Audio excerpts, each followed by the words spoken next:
Velvet Vows and Bloodstained Promises. Chapter 7, After the Fire. The mansion was quieter after the breach. Not peaceful, just controlled again, like a storm that had temporarily retreated but hadn't left. Lena didn't sleep. She sat on the edge of the bed, staring at the faint glow of the fireplace she hadn't bothered to relight. Every sound now felt sharper than before, every distant step in the hall, every shift of wind against glass. Her body still hadn't stopped shaking. Not from fear alone, from everything. Adrian, the way he moved without hesitation. The way he pulled her behind him like it was instinct, not choice. The way he looked at her afterward. Like she mattered in a world where people like him weren't supposed to let anyone matter. A knock interrupted her thoughts. Soft, not urgent. She hesitated. "Who is it?" she called carefully. A pause. Then, "Adrian." Her breath caught immediately. Of course. She stood slowly, unlocked the door, opened it just slightly. He stood in the dim hallway, sleeves rolled up now, tie loosened, tension still carved into his posture. He looked like someone who had not fully left the battlefield in his mind. "You're not asleep," he said. "That's observant of you." A faint pause. Something almost like amusement. "Almost. I checked the perimeter twice," he added. "Okay." Another silence. Neither moved away from the doorway. It felt intentional. Too narrow. Too close. "You should have told me before bringing me into a war zone," Lena said quietly. His jaw tightened slightly. "It wasn't supposed to become one." "That's not comforting." "I wasn't aiming for comfort." Of course he wasn't. A beat passed. Then unexpectedly, "You did well tonight," he said. Lena blinked. "I did, what?" "You stayed calm." A humorless breath left her. "I was not calm." "You didn't freeze completely." "That's your standard." Something shifted in his gaze. Not judgment. Something more careful. "You adapted," he said. That word felt heavier than it should have. Like it meant something in his world.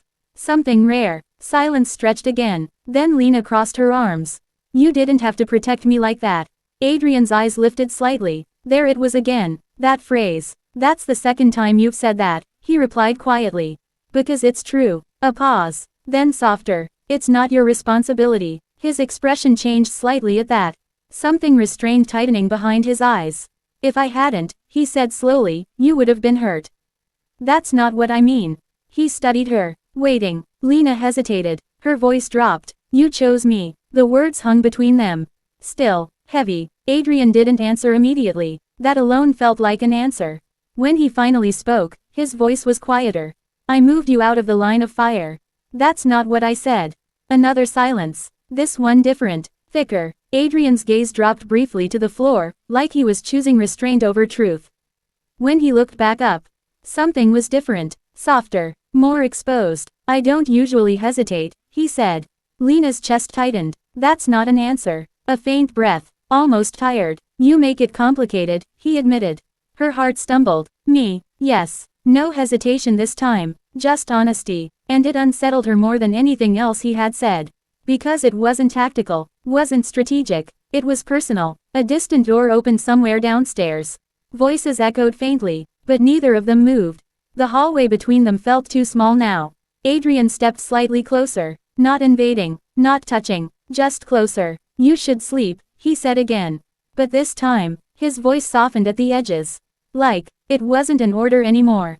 Like it was concern he couldn't fully hide. Lena didn't move. "You keep saying that." A faint pause. Then, "Because I don't know what else to say to you." That honesty hit differently. It stayed. Lena looked at him properly now. Really looked. The man feared by everyone. The man who ordered silence with a glance. The man who had just walked through violence like it was routine. And yet, standing here, outside her door, he looked like someone trying very hard not to become something worse. Her voice softened. "You don't have to be careful with me." His eyes narrowed slightly. "That's a lie," he said immediately. She frowned. "It's not." "It is," he said quietly. "Because if I stop being careful." He stopped. Just stopped. Like the rest of the sentence wasn't safe to say. Lena's breath slowed. "What happens?" Silence. Longer this time. Then Adrian looked away. Jaw tight. Voice lower than before. "Go inside." Not harsh. Not cold. But controlled again. Carefully controlled. And that control told her everything he refused to say out loud. Because whatever was building between them, it wasn't safe for either of them anymore.